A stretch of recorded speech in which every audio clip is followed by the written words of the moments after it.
पत्रकारों को गिरफ्तार नहीं किया है योगी सरकार ने गोरखपुर में, बल्कि इस देश में जो अंबेडकर की बात मोबाइल पर करते हैं, जो अंबेडकर की बात सोशल मीडिया पर करते हैं, जो बहुजन समाज की बात सोशल मीडिया पर करते हैं, जो लोग इस देश का अंबेडकर को मानने वाले लोग हैं, बहुजन विचारधारा का प्रचार प्रसार करते हैं, उन लोगों की गिरफ्तारी हुई है। पत्रकार की गिरफ्तारी कहाँ हुई है? पत्रकार मतलब इस देश में सवर्ण पत्रकार होता है, पत्रकार की गिरफ्तारी नहीं हुई है।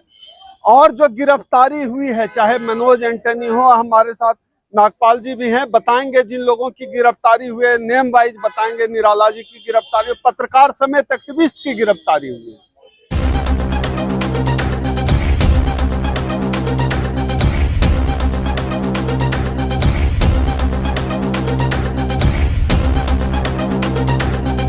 आप इसको ऐसे देखिए, इस देश की सरकार ने सबसे पहले मुसलमानों को डराया, फंसाया, जेल भेजा। एक एक करके ये चेक करते हैं। पहले तो मुसलमानों को डराया, मारा, जेल भेजा, और अब ये दलितों के साथ ऐसा कर रहे हैं।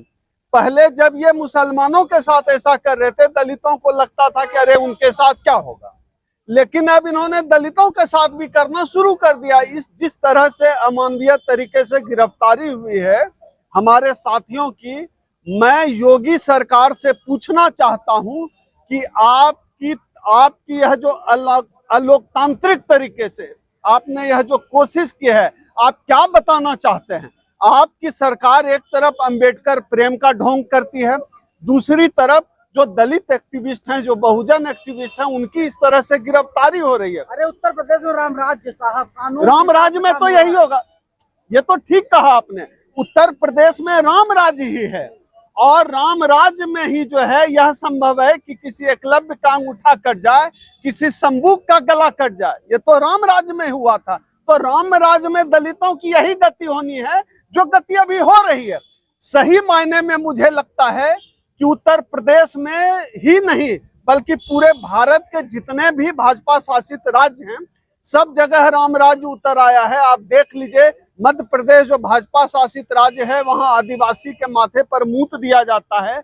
उत्तर प्रदेश में हाथरस होता है। उत्तर प्रदेश के गोरखपुर में अभी आज जो है सबको जेल भेजा गया है, अंबेडकरवादी एक्टिविस्ट और पत्रकार साथियों को। तो राम राज्य तो है, यही राम राज्य है। लेकिन इस राम राज्य के बहाने मैं इस देश के SC ST OBC समाज के लोगों से सवाल पूछना चाहता हूं, क्या आपको यही राम राज्य चाहिए था, जहां कोई दलित न बोल सके, जहां कोई पिछड़ा न बोल सके, जहां कोई आदिवासी जल जंगल जमीन की बात न कर सके?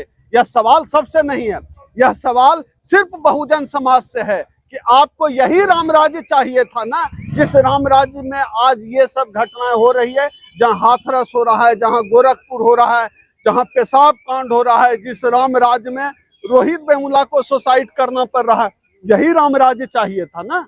तो वो राम राज्य तो मिल गया, अब लाएं और फैला के राम राज्य।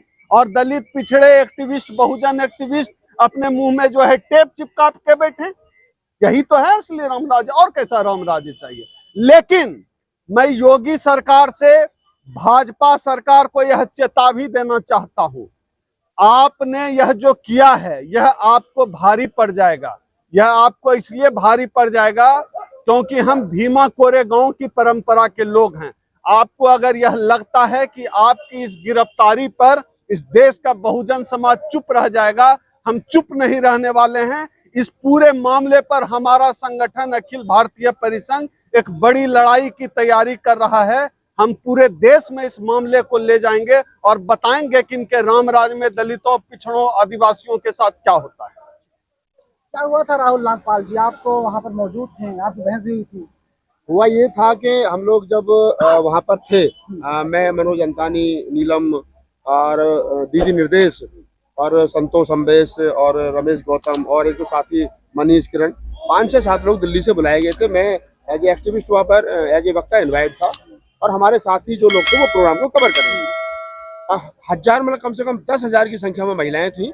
कमिश्नरी पे जो है वो धरना चल रहा था और मांग थी, घेरा डालो, डेरा डालो, 1 एकड़ जमीन भूमिहीन लोगों को दी जाए।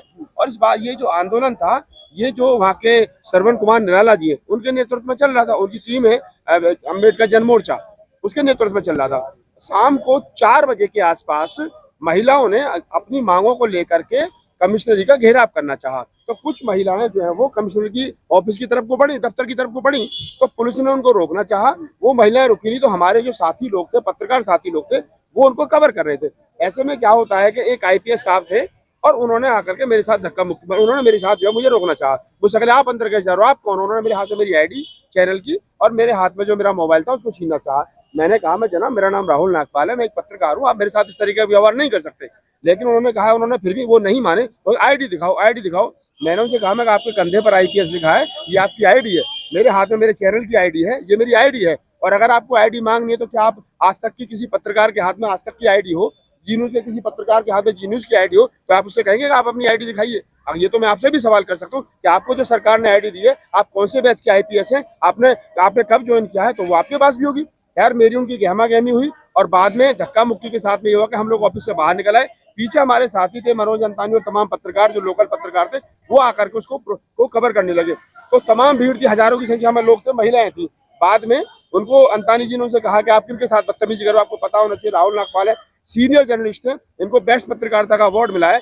तो उन्होंने कहा कि ठीक है मेरी गलती है, पर बाद में आकर उन्होंने सॉरी बोला। इस बात के लिए मैं उनका धन्यवाद भी करता हूँ पुलिस का। उन्होंने सॉरी बोला और उन्होंने कहा कि ठीक है मैं दिल्ली का ही रहने वाला हूँ राहुल जी, और मैं JNU का पढ़ा लिखा हूँ। तो मैं कहा ठीक है, हमारी कोई पुलिस से वैर नहीं है, हम पत्रकार हैं, हमारी ड्यूटी ये है कि पत्रकार और समाज के बीच में, सरकार और समाज के बीच में, सरकार जो है, सरकार में बैठे हुए नुमाइंदे जो है वो जनता के साथ में गलत ना करें और जनता कोई ऐसा काम ना करे जो सरकार के प्रति। जर्नलिस्ट का काम होता है आईना दिखाना, हमारा ये काम है। खैर कुल मिला के उन्होंने अपनी वहाँ पे सॉरी बोला, हम लोग बाहर निकल करके आए, हमने सारी मीडिया के सामने अपनी बात रखी। फिर मैं मंच पे गया और मंच पे भी मैंने यही बात कही कि ये हमारी एकता की जीत है। यहाँ के IPS साहब को, SP साहब को झुकना पड़ा। उन्होंने कहा कि मेरी गलती है और मैं कहा हम इस बात को उनके लिए धन्यवाद दें। ये बात कह करके मैं वहां से चला आया। रात को 7 बजे मैं अपने होटल आ गया और लगभग रात को 10:30-11 बजे के करीब वहाँ के DM साहब, कमिश्नर साहब, SP साहब, तमाम टीम वहाँ आई और जो श्रवण कुमार निराला और उनकी टीम थी, दीदी निर्देश जिसमें शामिल थी, नीलम जिसमें शामिल थी, और एक पूर्व IPS है SR दारा सिंह, वो वहां पर थे। उनकी देखरेख में एक जो मेमोरेंडम था वह सौंपा गया और DM साहब ने ये कहा कि आपकी मांग जो है वो जायज है। हम जो है बातचीत करेंगे CM साहब से और कोशिश करेंगे कि इसका समाधान निकाला जाए, भूमिहीन लोगों को जमीन दी जाए। ये बात जब इतने ऊंचे स्तर, जब उन्होंने ऊंचे स्तर पर ले जाने का आश्वासन दिया, आपको मेमोरेंडम भी आपसे ले लिया और 2 महीने का लगभग, हाँ 2 महीने का टाइम उन्होंने मांगा था। उसके बावजूद फिर गिरफ्तारी किसने? वही मैं बताना जा रहा हूँ कि जब ये बात सारी तय हो गई कि 2 महीने का समय ले लिया वहां पर, जबकि डिस्ट्रिक्ट क्या नाम है, जो जिले के आला अधिकारी वो तमाम थे, उन्होंने आश्वासन दिया आप ये जगह खाली कर दीजिए, अब हम जो है CM साहब से बात करके सबके लिए बात करेंगे। उसके बाद में जो लोग होटल चले गए, लोगों को होटल से उठा लिया गया, श्रवण कुमार निराला को वहीं से गिरफ्तार कर लिया गया। हमारे साथी पत्रकारों को रात को 1 बजे के बाद में मनोज अंतानी और क्या नाम है संतोष अम्बेश, रमेश गौतम, उन लोगों को होटल से उठा लिया गया। सुबह को 5 बजे नीलम गौतम और उनके हस्बैंड जो जय भीम प्रकाश है, उनको होटल से उठा लिया गया। एक एक करके तमाम पत्रकारों को और वहाँ के लगभग 13 लोगों के नाम पर नाम दर्ज FIR की गई है और 10 से 15 लोग अज्ञात हैं। मैं वहां से सुबह को 4-5 बजे निकला। जब मुझे पता चला कि ऐसा, मैंने लोगों से संपर्क साधने की कोशिश की, सबके मोबाइल स्विच ऑफ थे। मैंने जो सिस्टम में लोग उनसे बातचीत करने, कोई बात करने को तैयार नहीं था। मैं आज सुबह दिल्ली पहुंचा हूँ और अज्ञात लोगों में हो सकता है कल को हमारा और जो दिल्ली में 1-2 लोग आ गए उनका भी नाम हो। बात बड़ी ये नहीं है कि किन के नाम होंगे, किन के नाम नहीं होंगे। अखबार की कटिंग हमारे पास है, अखबार की कटिंग में ये स्पष्ट कहा गया है कि 12 घंटे चला धरना, DM और कमिश्नर साहब के पहुंचने पर समाप्त, 2 महीने के आश्वासन के साथ लोग उठे। लेकिन जब ये बात तय हो गई DM साहब के सामने, तो फिर पुलिस ने किसके आदेश पर वहां पर लोगों को गिरफ्तार किया और किन के आदेश पर अम्बेडकरवादी पत्रकारों को, समतावादी, संविधानवादी लोगों को वहां पर गिरफ्तार किया। कंप्लेंट कौन पढ़ा?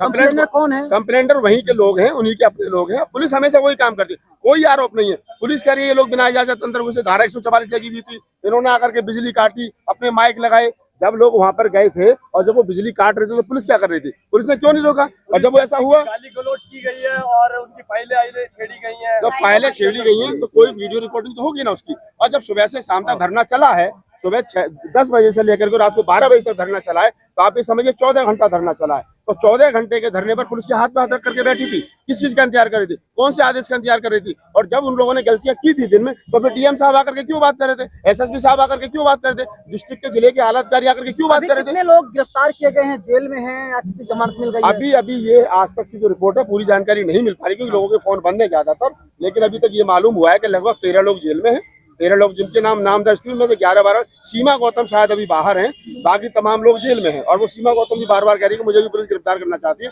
क्योंकि कल वो पूरे दिन 200-250 महिलाओं को लेकर के कमिश्नरी पर बैठी रही, धरना देती रही, लेकिन लोगों को नहीं छोड़ा गया। कल रात को 11 बजे जेल भेज दिया गया। आज लोअर कोर्ट में बेल लगाई गई थी, बेल खारिज हो गई है। हो सकता है 1-2 दिन में फिर हाई कोर्ट डिस्ट्रिक्ट कोर्ट में लगाए। गोरखपुर जो है योगी आदित्यनाथ का गृह जनपद है, हाँ। वहाँ पर इस तरीके से कानून की खुलेआम धज्जियां उड़ाई जाती हैं। क्या लगता है, उत्तर प्रदेश हो या पूरा देश हो, कानून चल रहा है? देखिए, मैं हमेशा कहता हूँ कि अगर योगी जी का होम डिस्ट्रिक्ट है, मैंने वहाँ मंच पर भी ये बात बोली, मैं आदरणीय मुख्यमंत्री से मैं आदरणीय मुख्यमंत्री से ये पेशकश करता हूँ, गुहार लगाता हूँ कि मेरे जैसे पत्रकार के साथ में, मेरे जैसे सोशल एक्टिविस्ट के साथ में आपकी पुलिस का इस प्रकार का रवैया है, तो आम लोगों के साथ में, जो गाँव देहात में हाशिए पर रहने वाला समाज है, उसके साथ में आपकी पुलिस का किस तरीके का रवैया होगा, ये विचारणीय प्रश्न है। मेरे हाथ में एक चैनल की आईडी है, मेरा एक फेस है, देश में करोड़ों लोग जानते हैं मुझे, तो मेरे साथ में इस तरीके का है, तो आम लोगों के साथ में क्या होगा? तो माननीय मुख्यमंत्री जी अपनी पुलिस को संभालिए ताकि आम लोगों को न्याय मिल सके। तो आपके सवाल का जवाब यही है। और हमें ज्यादा से ज्यादा तमाम जो भी साथी इस वीडियो को देख रहे हैं,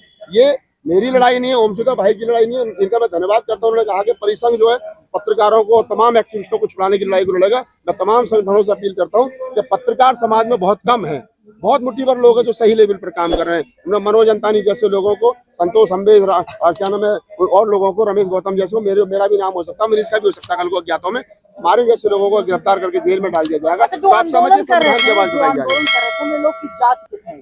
टोटल शेड्यूल कास्ट थे, ज्यादातर SC/ST के लोग थे, एक आध मुस्लिम थे। आंदोलन करने वाले में ज्यादातर 90% महिलाएं थी। महिलाओं की संख्या लगभग 10,000 के आसपास रही होगी उस समय पर, जब पीक पे था आंदोलन। जिनको गिरफ्तार किया गया, डिटेन किया गया, सब लोग SC समाज से हैं। ज्यादातर 99% SC समाज के हैं। उसमें पूर्व IPS हैं, एक प्रोफेसर है जिनको गिरफ्तार किया गया, जिन्होंने बहुत सारी किताबें लिखी हैं। पूर्व IPS है जो कमिश्नर रहे, और 4-5 एक्टिविस्ट हैं, 4-5 पत्रकार हैं। 13 लोगों के नाम दर्ज रिपोर्ट है। 12 लोग अभी साथ पुलिस की हिरासत में है, और 12 से 15 लोगों अज्ञात हैं, जिनमें किसी को भी पुलिस रख सकती है। तो ये है। कोई IG भी था ना उसमें? हाँ। मैं कहीं पढ़ रहा था। दारापुरी। हाँ।